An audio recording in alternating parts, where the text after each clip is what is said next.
السلام علیکم ورحمۃ اللہ وبرکاتہ۔ ناظرین، پروگرام البیان کے 5ویں پروگرام کے ساتھ آپ کی خدمت میں حاضر ہوں۔ آج ہم سورۃ البقرہ کی آیات 21 سے 25 تک کا مطالعہ کریں گے۔ آئیے ان کی تلاوت سنتے ہیں۔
اے لوگو، اپنے رب کی عبادت کرو جس نے تمہیں پیدا کیا اور ان لوگوں کو بھی جو تم سے پہلے تھے، تاکہ تم بچ سکو۔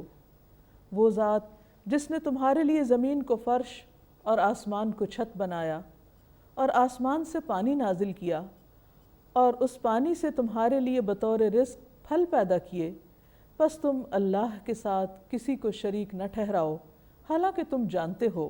اور اگر تمہیں اس قرآن میں شک ہے جو ہم نے اپنے بندے یعنی محمد صلی اللہ علیہ وسلم پر نازل فرمایا ہے، تو اسی طرح کی ایک صورت تم بھی بنا لاؤ، اور اللہ کے سوا اپنے مددگاروں کو بھی بلا لو اگر تم سچے ہو۔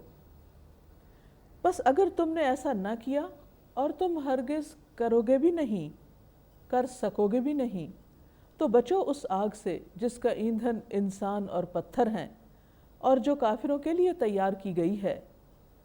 اور خوشخبری دے دو ان لوگوں کو جو ایمان لائے اور انہوں نے نیک عمل کیے، کہ ان کے لیے ایسے باغات ہیں جن کے نیچے نہریں جاری ہیں۔ جب انہیں ان باغوں میں سے کسی قسم کا پھل کھانے کو دیا جائے گا تو کہیں گے یہ تو وہی ہے جو اس سے پہلے بھی ہم دیے گئے تھے، اور انہیں اس سے ملتے جلتے پھل دیے جائیں گے، اور وہاں ان کے لیے پاک صاف بیویاں ہوں گی، اور وہ اس جنت میں ہمیشہ رہنے والے ہیں۔ نحمدہ ونصلی علی رسولہ الکریم، اما بعد، فاعوذ باللہ من الشیطان الرجیم، بسم اللہ الرحمن الرحیم، رب اشرح لی صدری ویسر لی امری واحلل عقدۃ من لسانی یفقہوا قولی۔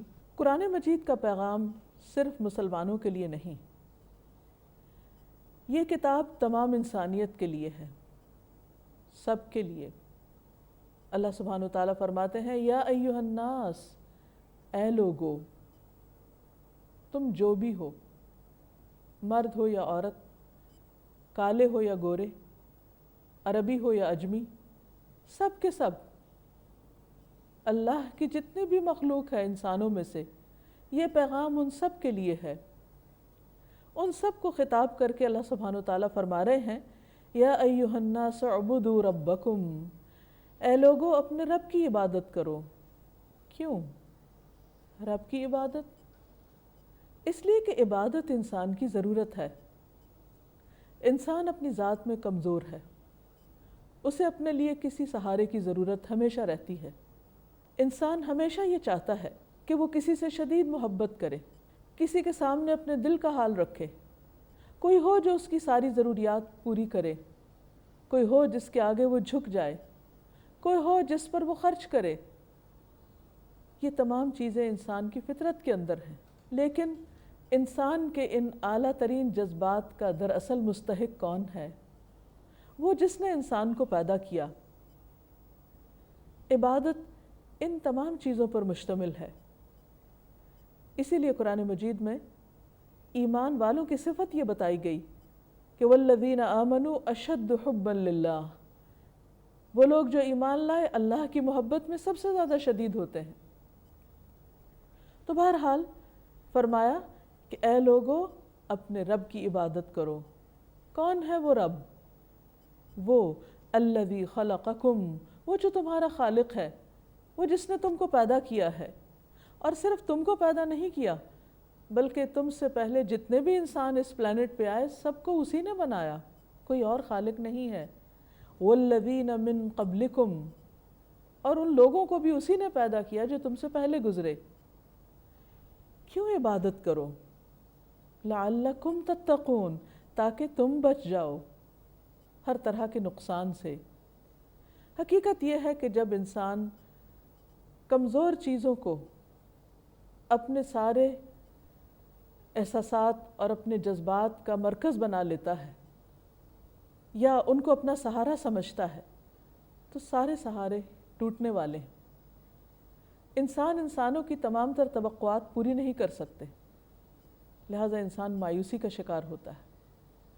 آج آپ دیکھیے کہ انسان کو غم کیوں لاحق ہوتا ہے، انسان کن چیزوں پہ دکھی ہوتا ہے، کون سی چیزیں انسان کے لیے پریشانی کا باعث بنتی، انسان مایوس کیوں ہوتا ہے۔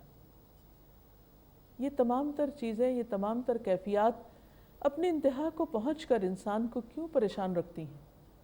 اس لیے کہ انسان اپنا مرکز محبت اللہ کے سوا دوسروں کو بناتا ہے۔ اپنے لیے سہارے اللہ کے سوا جب دوسروں کو بنائے گا تو کمزور سہارے جب ختم ہوتے ہیں تو انسان مایوسی کا شکار ہوتا ہے۔ تو اس لیے اللہ سبحانہ وتعالیٰ فرماتے ہیں کہ مجھے عبادت کی ضرورت نہیں، عبادت میرے فائدے کے لیے نہیں، عبادت تمہارے اپنے فائدے کے لیے، تاکہ تم پریشانی سے بچو، غلط راہ پہ چلنے سے بچو اور الٹیمیٹلی غلط انجام سے بچو۔ تمہیں ضرورت ہے کہ تم اپنے رب کی طرف رجوع کرو،